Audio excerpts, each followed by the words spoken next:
రాష్ట్ర ప్రజలందరికీ పరమేశ్వరుని ఆశీస్సులు మెండుగా ఉండాలని, ప్రతి ఒక్కరూ ఆధ్యాత్మిక తత్వాన్ని అలవరుచుకుని జీవితంలో ముందుకు సాగాలని తెలుగుదేశం పార్టీ రాష్ట్ర అధికార ప్రతినిధి పిఠాపురం మాజీ ఎమ్మెల్యే వర్మ అన్నారు. మహాశివరాత్రి పర్వదినాన్ని పురస్కరించుకుని పిఠాపురం పాదగయ క్షేత్రాన్ని మాజీ ఎమ్మెల్యే వర్మ కుటుంబం సమేతంగా సందర్శించారు. ముందుగా స్వామివారిని, అమ్మవార్లను మాజీ ఎమ్మెల్యే వర్మ, ఆయన సతీమణి లక్ష్మీదేవి, కుమారుడు గిరీష్ వర్మ దర్శించుకున్నారు. అనంతరం వీరికి ఆలయ పండితులు వేద ఆశీర్వచనాలు అందజేశారు. ఈ సందర్భంగా మాజీ ఎమ్మెల్యే వర్మ పిఠాపురం నియోజకవర్గ ప్రజలకు మహాశివరాత్రి శుభాకాంక్షలు తెలియజేశారు. ఈరోజు మహాశివరాత్రి సందర్భంగా లక్షల మంది భక్తులు ఈరోజు దర్శనం చేసుకుంటున్నారు. ఆ కుప్పేశ్వర స్వామి వారి యొక్క ఏర్పాట్లన్నీ కూడా కూటమి ప్రభుత్వం చాలా బ్రహ్మాండంగా చేసింది. భక్తులకు ఎవరికి అసౌకర్యం కలగకుండా ప్రతి ఒక్కరికి 20 నుంచి 25 నిమిషాల లోపల దర్శనం అయ్యే విధంగా కార్యక్రమం చేయడం జరిగింది.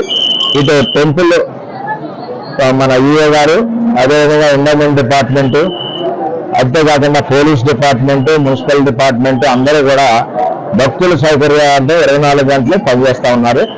మరి కుప్పేశ్వర స్వామి వారి యొక్క ఆశీస్సులు పిఠాపురం నియోజకవర్గ ప్రజలందరికీ అష్టైశ్వర్యాలు, ఆయురారోగ్యాలు ఇవ్వాలని చెప్పి ఈరోజు స్వామివారిని దర్శించుకుని కోరుకోవడం జరిగింది.